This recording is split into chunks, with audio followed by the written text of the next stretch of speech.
Moses flees to Midian. One day, after Moses had grown up, he went out to where his own people were and watched them at their hard labor. He saw an Egyptian beating a Hebrew, one of his own people. Looking this way and that and seeing no one, he killed the Egyptian and hid him in the sand. The next day he went out and saw two Hebrews fighting. He asked the one in the wrong, "Why are you hitting your fellow Hebrew?" The man said, "Who made you ruler and judge over us? Are you thinking of killing me as you killed the Egyptian?" Then Moses was afraid and thought, "What I did must have become known." When Pharaoh heard of this, he tried to kill Moses, but Moses fled from Pharaoh and went to live in Midian, where he sat down by a well. Now a priest of Midian had 7 daughters, and they came to draw water and fill the troughs to water their father's flock. Some shepherds came along and drove them away, but Moses got up and came to their rescue and watered their flock. When the girls returned to Reuel, their father, he asked them, "Why have you returned so early today?" They answered, "An Egyptian rescued us from the shepherds. He even drew water for us and watered the flock." "And where is he?" Reuel asked his daughters. "Why did you leave him? Invite him to have something to eat." Moses agreed to stay with the man who gave his daughter Zipporah to Moses in marriage. Zipporah gave birth to a son, and Moses named him Gershom, saying, "I have become a foreigner in a foreign land." During that long period, the king of Egypt died. The Israelites groaned in their slavery and cried out, and their cry for help because of their slavery went up to God. God heard their groaning, and he remembered his covenant with Abraham, with Isaac, and with Jacob. So God looked on the Israelites and was concerned about them. Moses and the burning bush. Now Moses was tending the flock of Jethro, his father-in-law, the priest of Midian, and he led the flock to the far side of the wilderness and came to Horeb, the mountain of God. There the angel of the Lord appeared to him in flames of fire from within a bush. Moses saw that though the bush was on fire, it did not burn up.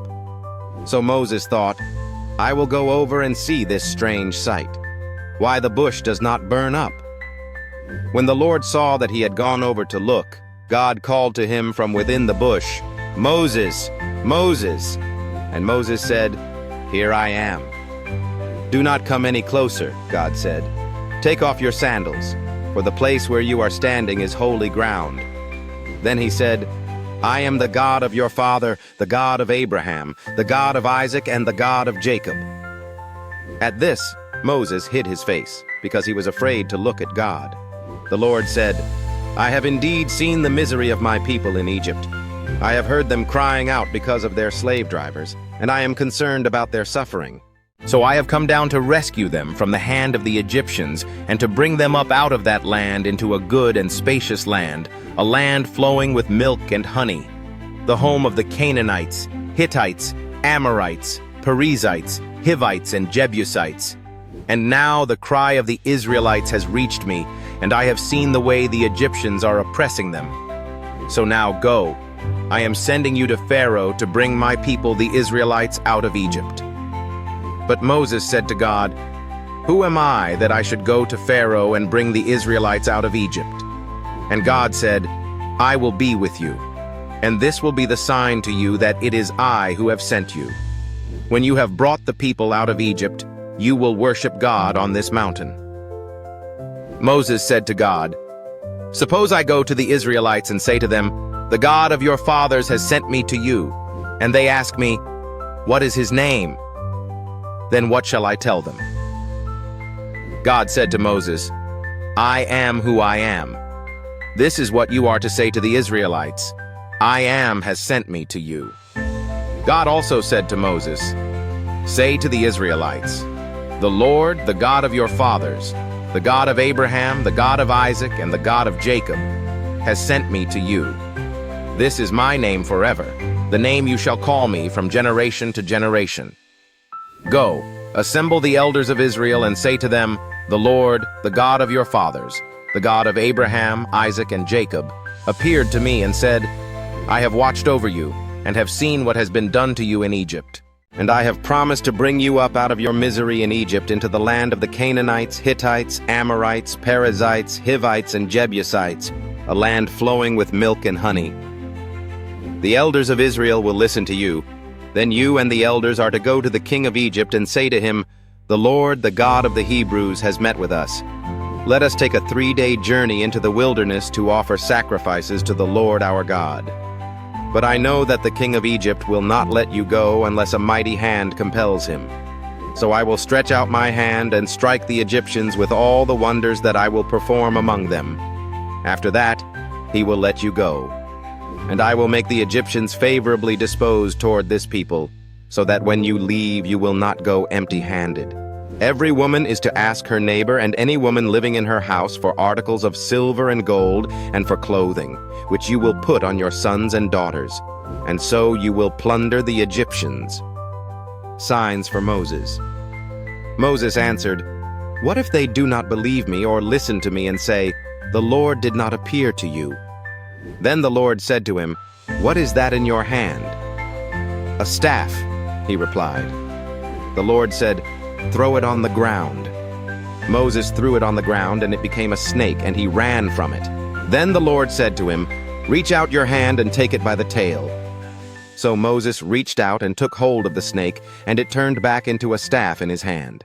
"This," said the Lord, "is so that they may believe that the Lord, the God of their fathers, the God of Abraham, the God of Isaac, and the God of Jacob, has appeared to you." Then the Lord said, "Put your hand inside your cloak." So Moses put his hand into his cloak, and when he took it out, the skin was leprous. It had become as white as snow. "Now put it back into your cloak," he said. So Moses put his hand back into his cloak, and when he took it out, it was restored, like the rest of his flesh. Then the Lord said, "If they do not believe you or pay attention to the first sign, they may believe the second. But if they do not believe these 2 signs or listen to you, take some water from the Nile and pour it on the dry ground. The water you take from the river will become blood on the ground." Moses said to the Lord, "Pardon your servant, Lord. I have never been eloquent, neither in the past nor since you have spoken to your servant. I am slow of speech and tongue." The Lord said to him, "Who gave human beings their mouths? Who makes them deaf or mute? Who gives them sight or makes them blind? Is it not I, the Lord? Now go. I will help you speak and will teach you what to say." But Moses said, "Pardon your servant, Lord. Please send someone else." Then the Lord's anger burned against Moses, and he said, "What about your brother, Aaron the Levite? I know he can speak well. He is already on his way to meet you, and he will be glad to see you. You shall speak to him and put words in his mouth. I will help both of you speak and will teach you what to do." If you love Jesus, type Amen like and subscribe for more Bible verses.